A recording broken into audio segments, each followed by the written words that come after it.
loyal and honest. But how many of us stay honest today? The only thing we'll be serving are to suspect each other. From the quiet, unassuming elementary school pupil in the border town of Daura, which is situated barely a shouting distance from Nigeria's border with the Niger Republic, he grew into a mythical lanky figure. A man whose name was only whispered in gripping fear behind the sanctuary of locked doors by his fellow countrymen. Buhari, it has to do with the human rights administration. So many politicians and other Nigerians were clamped in detention without opportunity of having fair hearing in the law courts. I think that was the main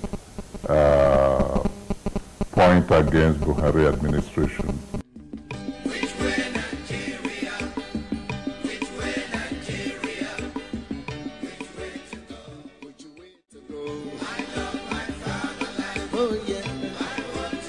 He was the once quietly disposed secondary school classmate of Sheikh Musa Yar'Adua, the charismatic number 2 man in the Obasanjo military dictatorship, and elder brother to the late President Umar Musa Yar'Adua.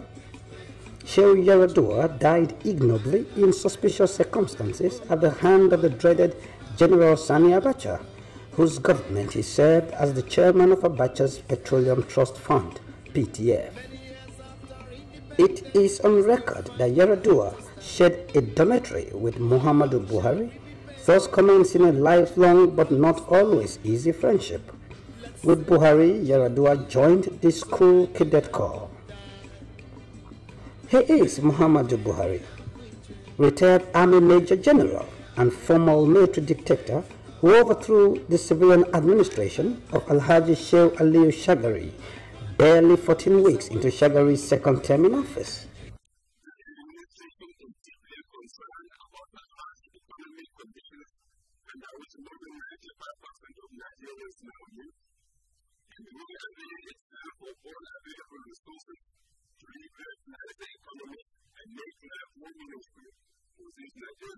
He is General Muhammadu Buhari, the chairman of the Petroleum Trust Fund, a super parastatal that operated like an alternative government of sorts under General Sani Abacha.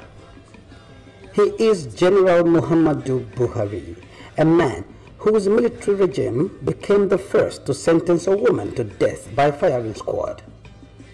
This is the story of the real Buhari, the man behind the mask, the real person behind the personality. Ramrod, stiff, never smiling. In his so well-written 2009 best-selling autobiography, Peter Anahoro, arguably Nigeria's finest journalist of all time, described Buhari as ascetic. His profile, coupled with his court followership and fame among the fringe of the religious extreme, easily fits that of a religious zealot and a fundamentalist. To cap this view, the Nobel laureate, Professor Wole Soyinka, once described him as an ethnic bigot. Since Nigeria's return to democracy in 1999, the perennially stone-faced, ashen-looking, cold-staring general has emerged from obscure political wilderness and self-imposed public exile, as epitomized by his tight-lipped silence in the dreaded years of the Abacha draconian dictatorship, to become the nation's perennial presidential aspirant. Buhari's name is the recurrent decimal of presidential elections since 2003. 2015 is Buhari's 5th shot at the Nigerian presidency. The first in 1993 was successful through the barrel of a gun when he overthrew a democratically elected government, but all others have failed at the ballot box. Buhari was the governor of the northeastern state, which comprises the present-day Borno, Yobe, Adamawa, Gombe, Bauchi, and Taraba states. Buhari's Supreme Military Council, January 1984. The makeup of Buhari's Supreme Military Council troubled Southerners. Virtually all of the senior positions in the Supreme Military Council were occupied by Northern Muslims.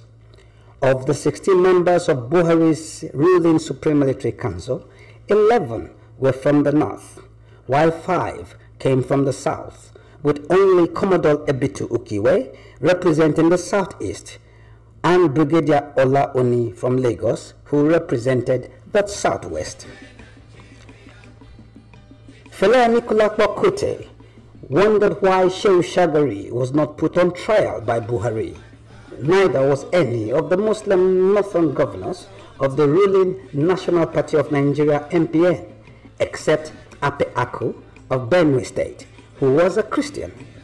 But governors of the Christian South and other public office holders were jailed. In his inimitable parlance, Fela said, "Driver get accident, na conductor Buhari charge go court."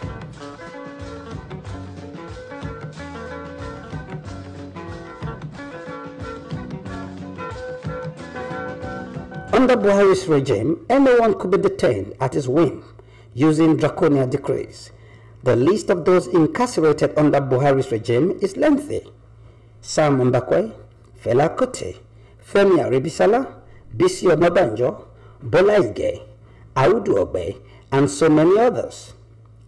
Individual security was so bad under Buhari that when Pa Adekunle Ajashin was acquitted twice by courts that found him not guilty of Buhari's accusation of corruption, the Buhari regime rearrested and detained him under Decree Number 2. While Buhari detained Tai Sholari and denied him medication, even while Tai Sholari was having persistent asthmatic attacks. Specifically, due to his criticisms of the successful military administrations, he incurred the wrath of the Buhari regime and became a victim of its much dreaded State Security Detention of Persons Decree Number 2 of 1984. Disturbed by the violation of his fundamental human rights, Sholari, through his lawyer, Dr. Olu Onagoluwa, filed a writ of habeas corpus at the Lagos High Court, seeking the detainee's production in court and Sholari's subsequent release. The court ruled in Sholari's favor, and by this ruling, the court invalidated the detention order under which Sholari was incarcerated.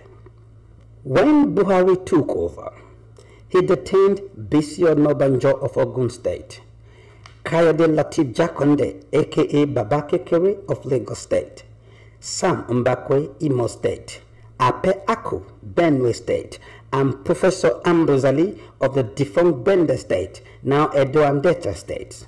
These were men who were regarded as arguably the best performing governors of the Second Republic. Oleye Victor Olabisi Onabanjo was known as an unpretentious and plain-speaking man, and his administration of Ogun State was considered a model at the time and later. On May 13, 1982, he commissioned Ogun Television. The Ogun State University, founded on the 7th of July 1982, was now renamed Olabisi Onabanjo University on May 29, 2001 in his memory. He also established the Abraham Adesoyan Polytechnic.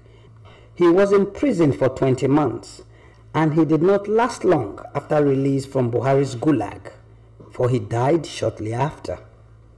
These men were plagued by terrible diseases while in prison. Ambrose Ali of Edo State, the late Governor Ape Aku of Benue State, the late Bisi Onabanjo of Ogun State. Professor Ambrose Ali and Sam Mbakwe died prematurely. Ambrose Ali came out of Buhari's prison blind. Ambrose Ali was so poor that the Edo State government had to build him a befitting house after his death so as to hold a decent burial.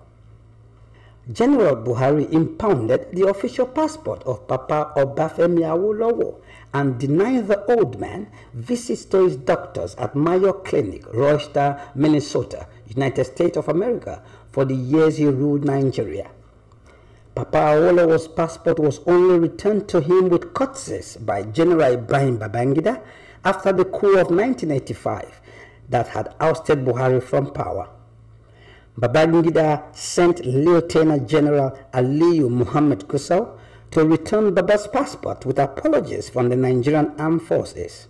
All these bring to mind the satirical song of Yubatu Gunde in the mid-60s, where similar incidents plagued the Nigerian political landscape. The years of the Wild, Wild West.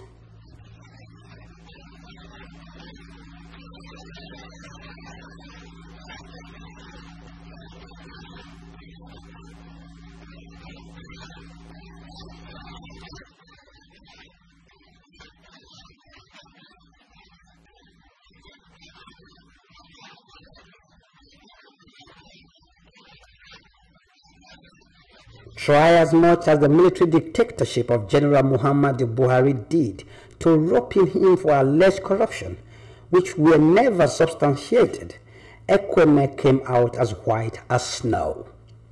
In fact, he spent the entire years of the Buhari regime in prison, but was never one day charged before a law court or a tribunal. Though he was under prison custody at Kirikiri for 20 months, the Buhari regime could not find one shred of evidence of corruption to nail Ekweme.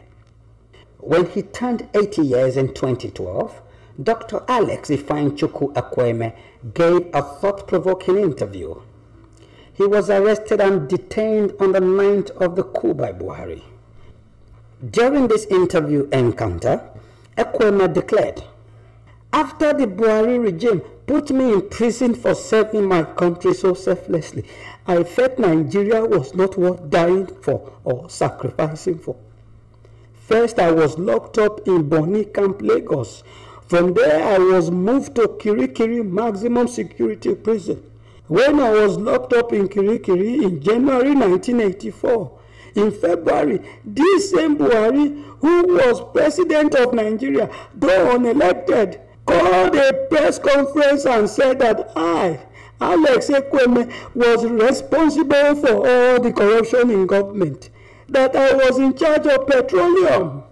First, I had nothing to do with petroleum. The Minister of Petroleum in our time was the president, like in Abacha's time. And the special advisor on petroleum was Yaya Diko.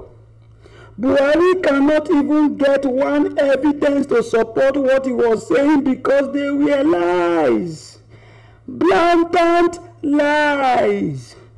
Ironically, Ayo Jewumi and Professor Ambuzali, the UPN governor of Bender State, came out of prison blind as a result of imprisonment on false charges by Buhari. Buhari engineered the scrapping of one of the most foresighted policies of the UPN Lateef Jakonde-led civilian government of Lagos State when he took over, which was the desire to improve transportation in Lagos and regenerate the city, which was the federal capital at the time. In 1982, the Jakonde government signed a several $100 million contract for the Metroland project with a French consortium comprising of about 19 firms. The Lagos state government was required to pay only 10% of this money, while the balance was to be paid by the consortium. But Buhari scrapped the project, and Nigeria forfeited $60 million already deposited for the project. Even worse, Buhari ordered the judicial murder of Bernard Ogedegbe, who was sentenced to death under Decree 20 for a crime he committed before Decree 20 was enacted, whereas he carried a lighter sentence when he committed the crime. Buhari refused to accept any pleas to spare Ogedegbe's life. Hence, under Buhari, the state denied the individual his life at the whim of General Buhari. To summarize the state of security under Buhari's regime, Professor Wole Soyinka expressed shock that any Nigerian will ever contemplate voting for Buhari as a president. According to Soyinka, unquote, Buhari enslaved the nation. He gloated and glorified in a master-slave relationship to the millions of his inhabitants.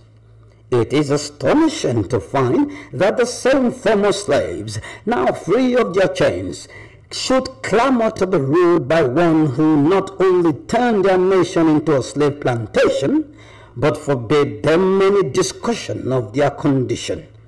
Unquote. Buhari also abolished food subsidies in Nigerian universities and thereby prioritized the introduction of malnutrition into universities. Kayode Soyinka, the renowned journalist and author of Diplomatic Baggage, Mossad and Nigeria, the Diko story, published in 1994, wrote, unquote, "The Buhari government, in prosecuting its war on corruption, gave the National Security Organization, NSO, unprecedented powers of arrest and detention.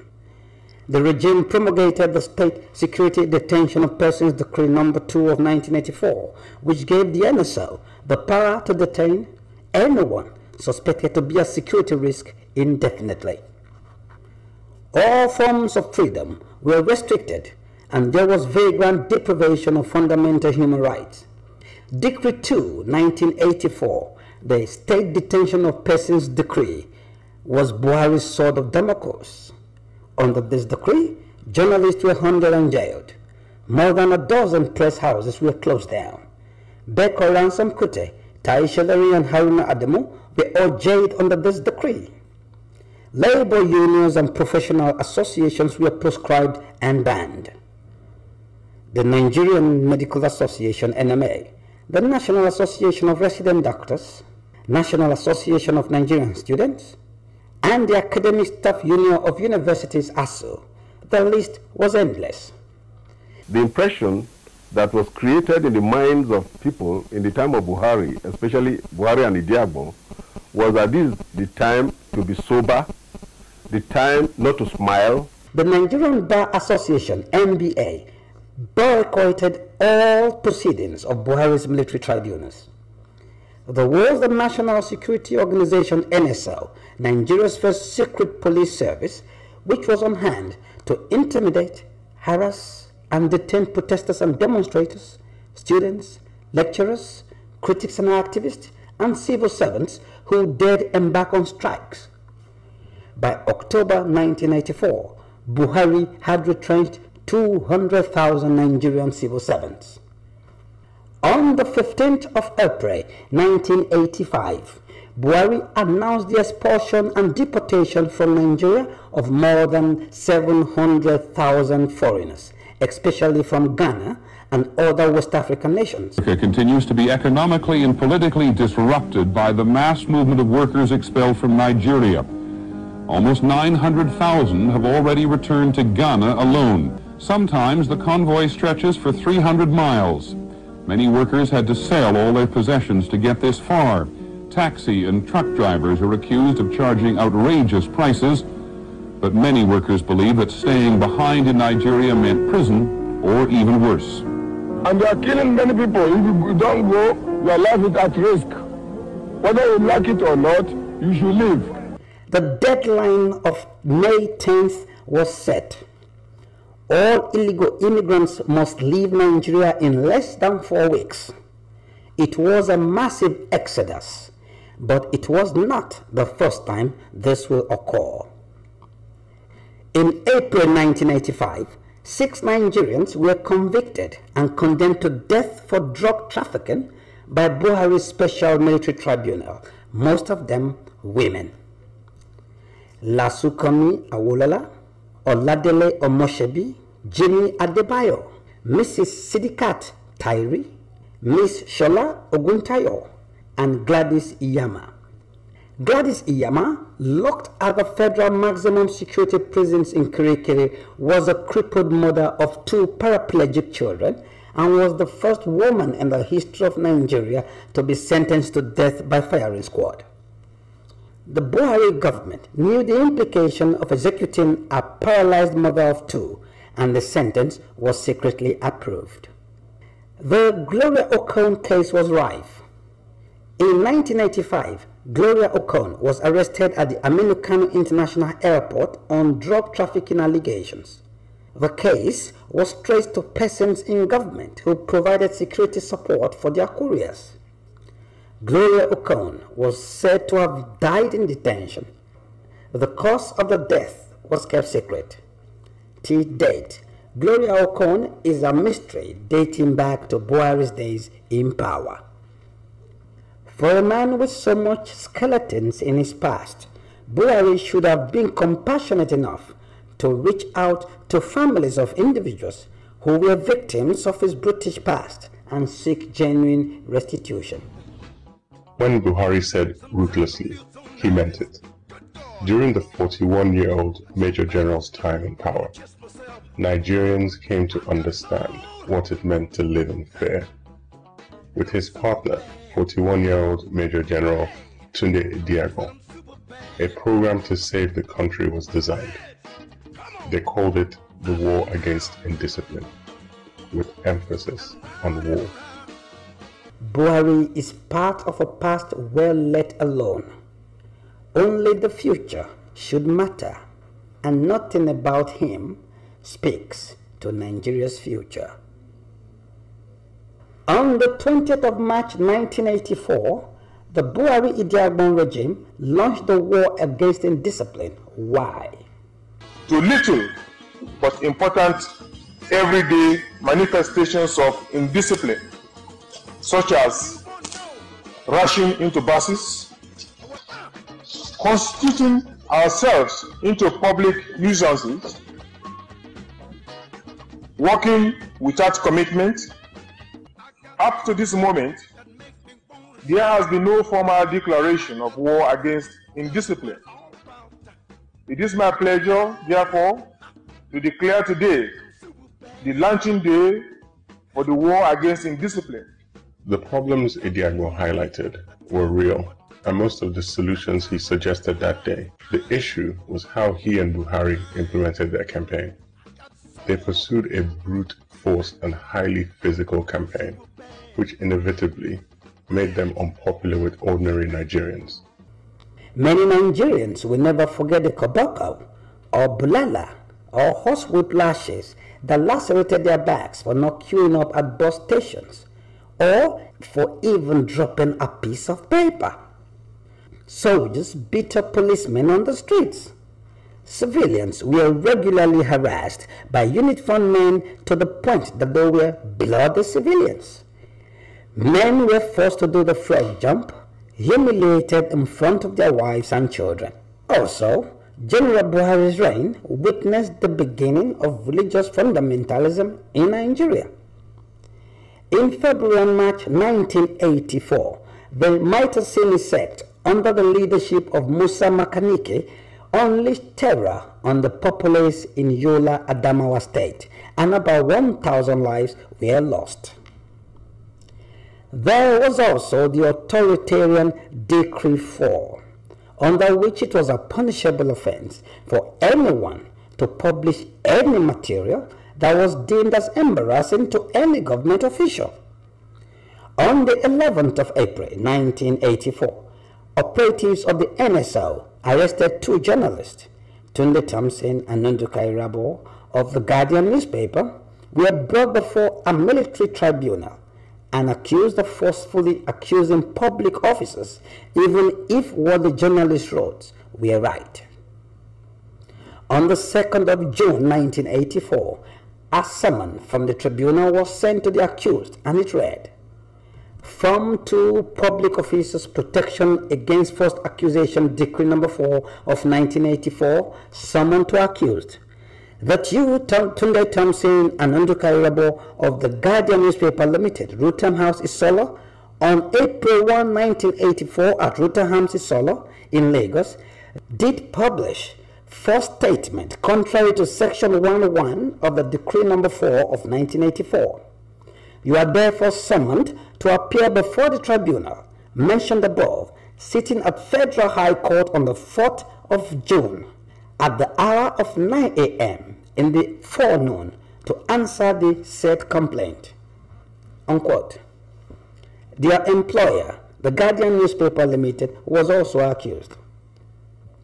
On Decree 4, Buhari has remained unrepentant. It did not matter whether the story reported was true or not.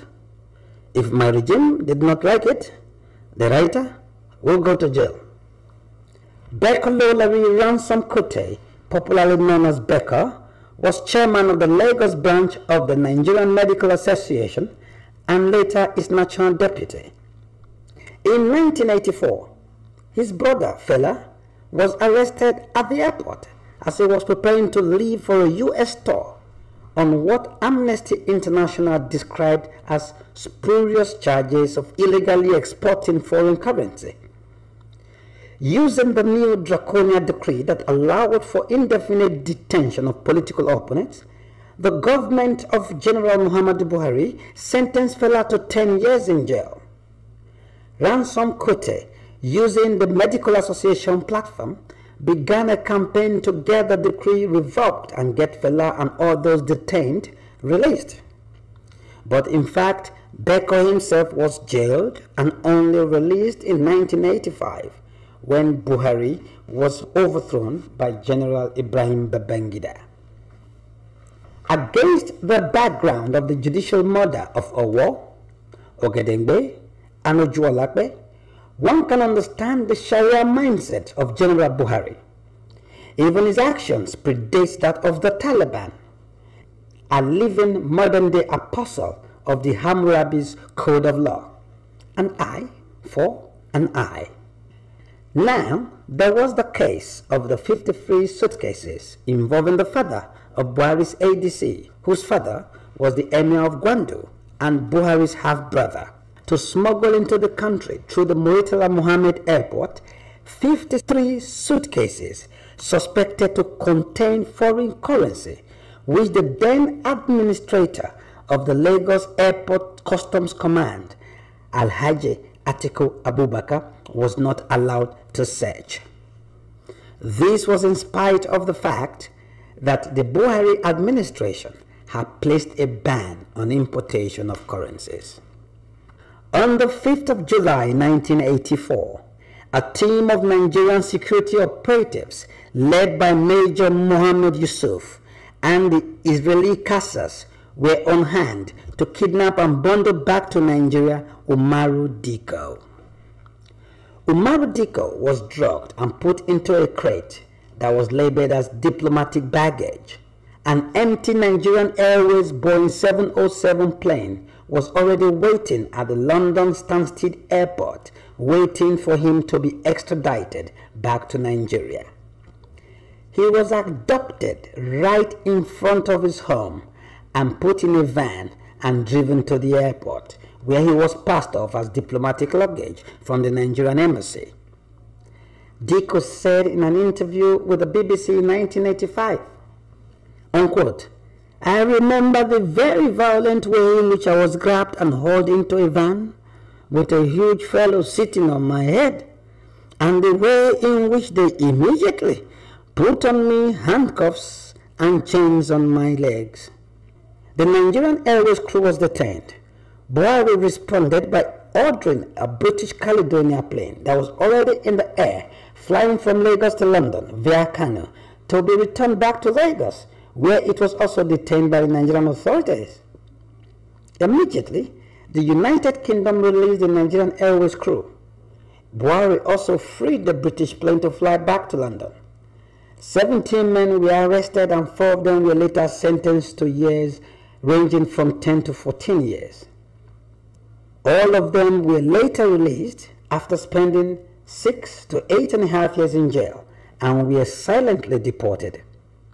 Buhari retaliated too by promptly picking up 2 British engineers in Nigeria and slamming 14-year prison sentences on them.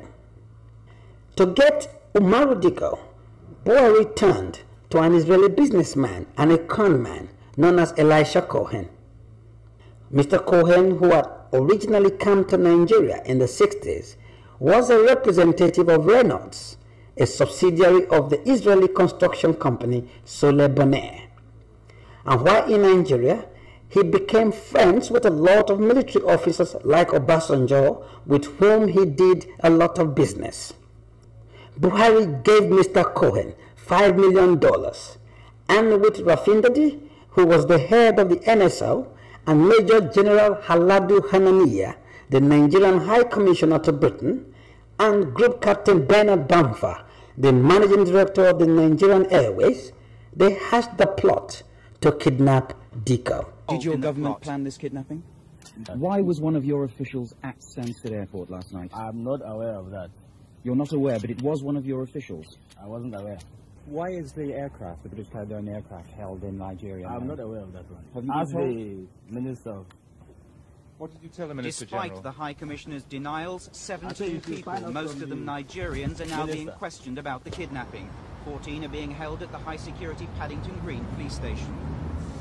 Most of the 14 are Nigerians, but 2 are believed to be Israeli mercenaries who were found inside crates at Stansted last night with Mr. Diko. The entire crew of a Nigerian freight plane that should have been leaving Stansted last night is also being questioned. Paul Davis, News at 1, Paddington Green Police Station.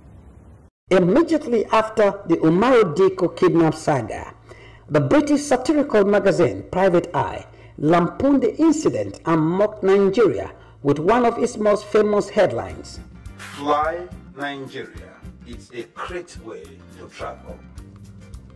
According to Peter Enaura, unquote, it was the most dastardly act ever sanctioned by an African government outside its borders. The disgraceful incident took Nigeria's reputation into a tailspin worldwide, unquote. Even his secondary school classmate, kinsman, and friend, Shehu Yaradua, in his official biography, said his frustration with Buhari was, unquote, the absence of a transitional agenda, but he also regarded Buhari's failures as a result of overly authoritarian instincts, including his inability to maintain a united front among senior commanders. 1 year and 8 months after the terrible coup wrecked the Second Republic, the Buhari-Idiagbon double act was thrown out of office in a classical palace coup. According to Peter Enaro, unquote, Idiagbon, the regime's Rottweiler, was in Mecca performing the Hajj, which left his mate, David Buhari, desperately exposed. Army Chief of Staff Major General Ibrahim Badamasi Babangida emerged as the new leader, supported by the coup announcer, Major General Sani Abacha, an enigmatic schemer Nigerians will come to love to hate, unquote. Disaffection with Buhari had been evident for months, and his removal somehow was expected. At a parade like this, he and his colleagues survived at least one assassination attempt by 42 army officers. Well, Buhari has not delivered the goods. He has not been able to decide on what to do with the detainees from Shehu Shagari's previous regime. He has not come up with a comprehensive economic policy. He has built himself into a corner. In the words of Peter Enaro, unquote, the two terrors began to construct the Nigeria of their vision. Fascism without the Hitler straight-arm salute. Among their emphatic achievements was the execution of a female convict by a firing squad, a first by a military regime in Nigeria. The scope of state violence and the innovation of absurdly long prison sentences imposed by the courts frightened and disgusted most Nigerians. The regime shot itself in the foot when it recruited international brigands to carry out a gangland-style operation coordinated by a Nigerian army major in London, unquote. It is on record that Buhari's tribunals sentenced their victims to terms ranging from 100 to 600 years in jail. Even Buhari himself considered that Yakubu Danjuma, Olusegun Obasanjo, and Shehu Yaradua were reportedly contributive to his rise to power. But Buhari is a lone ranger with little or no loyalty traits. After Buhari seized power, Shehu Yaradua might have expected to have been consulted more widely or more frequently by his old friend than was the case in the matters of public policy. Even his two-time ADC and protege, the ex-major, ex-colonel Mustafa Jokolo, and later Emir of Gwandu, felt the relationship between Shehu Yaradua and Buhari had become one-sided. Unquote. I did not see what Buhari did for Shehu in return for all the things he did in sticking Shehu's neck out for him. Tafida thought Buhari's talents were being wasted as governor of Borno State, so he made him Minister of Petroleum and the first chairman of the NNPC. Later, he made him military secretary over the grumblings of senior officers. Unquote. One of Fela's hit songs was based on the disappearance of 2.8 billion naira NNPC money that got stolen under Buhari's watch as petroleum minister and head of the NNPC in 1978. 2.8 billion naira, oil money is missing. 2.8 billion naira, oil money is missing. Then set up inquiry. They say money no lost you. Edabaru everybody. Under intense public pressure, the Shagari government, which shortly took over thereafter from the military, set up a Senate probe which traced the money to a London Midland bank account belonging to Buhari, from where the money again got missing. It is noteworthy that the value of 2.8 billion naira in 1978 was $3 billion, or in today's naira value, 555 billion naira.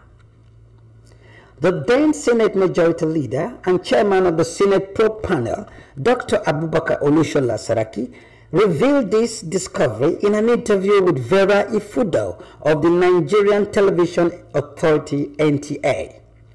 When Ifudo reported this, she was sacked by the NTA, but the woman went to court and presented all the evidence and won in a case of wrongful dismissal. Saraki, until his death, never denied whatever he told the lady in the interview. Predictably, the first act of Buhari and his cohorts upon seizing power was to ransack the Senate and destroy all papers relating to the 2.8 billion naira probe. And then they followed that up quickly with the indiscriminate arrest of politicians. On January 14, 2007, Nobel laureate Wole Soyinka laid down reasons why Buhari doesn't deserve to be president. Unquote. In Buhari, we have been offered no evidence of the surest prospect of change. On the contrary, all evidence suggests that this is one individual who remains convinced that this is one ex-ruler that the nation cannot call to order. Buhari was one of the generals who treated a commission of inquiry, the Oputa panel, with unconcealed disdain. Soyinka went on to describe the execution of Owo, Ogedengbe, and Ojuolakbe as nothing short of premeditated murder.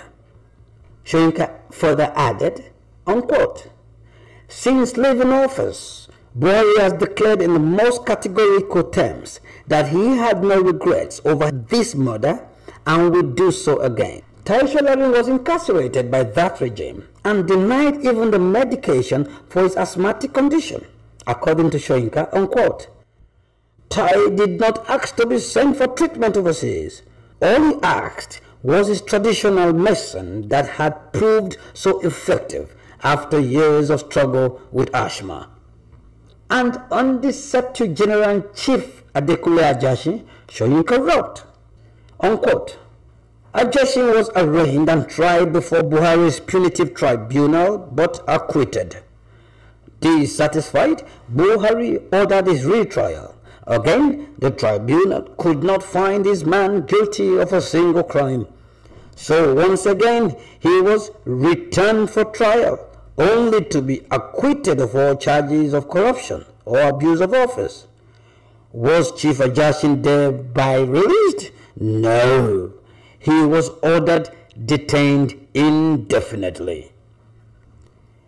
There was the case of Buhari's deliberate, humiliating treatment of the then Emir of Kano, Alhaji Ado Bayero, and Oba Sijuade, the Oni of Ife. over their visit to the State of Israel. This royal duo went to Israel on their private Stillman private business. Since when, one may ask, did a free citizen of the Nigerian nation require the permission of a head of state to visit a foreign nation that was willing to offer that tourist a visa? The humiliation of Ado Bayero and the Oni of Ife demonstrates Buhari's total lack of respect for our traditional rulers and his gross disdain for what our traditional institutions stand for. In 1999, Obasanjo set up a management investigation panel to probe the activities of PTF under General Buhari. In the report of the investigative committee, it was revealed that the Afri Projects Consortium, APC, were contracted by PTF as management and project consultants. Buhari, as executive chairman of PTF, delegated them the power of engineer in all appropriate projects requiring such power. Afri Project Consortium, APC, then assumed absolute powers of initiation, approval, and execution of all projects. To corroborate this, a PTF trustee, Group Captain Usman Jibril, remarked that, unquote, Buhari brought in the late Ahmad Salhijo, his in-law, without informing us. He just saw these boys in the meeting. We asked him, who are these boys? He said they were just helping him take notes. We didn't know that he had engaged them as consultants without our knowledge and consent because we are all members. I told him that it was wrong. As trustees, if anything went wrong, we were the people that were prosecuted, not any other person. I asked them to change the procedure and they were not ready to change it. I said, okay, bye-bye, unquote. Sally Hijab, who was curiously reported dead the very day a committee was set up to probe the PTF, was the owner of Afri Projects Consortium, APC. APC was indicted for overcharging the PTF for up to about 25 billion naira by the Interim Management Committee and for also importing substandard, soon-to-be expired drugs at overinflated prices. This caused to question the ability of General Muhammadu Buhari to manage the Nigerian economy and fight corruption if elected president. In the weekend of January 11, 2015, these day newspapers reportedly got exclusive hold of the original copy of a report by the Petroleum Special Trust Fund PTF Interim Management Committee, instituted on July 7, 1999 by the former President Olusegun Obasanjo. By the time it was being disbanded by President Obasanjo in 1999, records show that the APC, Afri Projects Consortium, had collected 181 billion 795 million naira and that Ahmed Salihijo, Buhari's brother-in-law, was his front at the organization. Buhari was the czar of this empire, but it was a clear case of the voice of Jacob and the hands of Esau. Although the 2011 election was deemed the cleanest so far since Nigeria's return to democracy in 1999, it was also, according to Human Rights Watch, among the bloodiest. And it is widely acknowledged that this is as a result of the fact that supporters of Buhari let loose the dogs of war. Over 800 Nigerians lay dead, and about 65,000 more were displaced. Much of the violence occurred in northern states when protests by Buhari supporters degenerated into violent riots or sectarian killings. The former FCT minister, Malam Nasri El-Rufai, in his capacity then as the APC Deputy National Secretary in January 2014, said, and unquote, The next election is likely to be violent and many people are likely going to die. And the only alternative left to get power is to take it by force. This is the reality on ground. Deadline, May 14, 2012. While speaking to supporters in Kaduna, Muhammadu Buhari said, unquote, "If what happened in 2011 should again happen in 2015, by the grace of God, the dog and the baboon will all be soaked in blood." In this context, Buhari's suggestion that 2015 could be violent cannot be taken lightly. Buhari's stance and antecedents on Sharia law for Nigeria are also so well documented. Buhari is credited with statements such like, unquote, "Christians should not worry when Muslims chop off their own hands and hands in the name of Sharia because it is none of their business." Or, "Muslims should only vote for Muslims," or "for those that will protect their interest," unquote. Major General Muhammadu Buhari attended the Lagos State Interdenominational Thanksgiving service with his running mate, Professor Yemi Oshibanjo, the General Overseer of the Redeemed Christian Church of God, Pastor Enoch Adeboye, and Governor Babatunde Fashola. All these men had their wives by their sides except Buhari. For a man who preaches change and desires to rule a country made up of men and women in almost equal halves, it is an anomaly to have an invincible wife. Interestingly, this is not the first time that Mrs. Aisha Buhari will be left behind in her husband's aspiration. In 2003, she was not prominent when Buhari ran against Obasanjo. Buhari lost.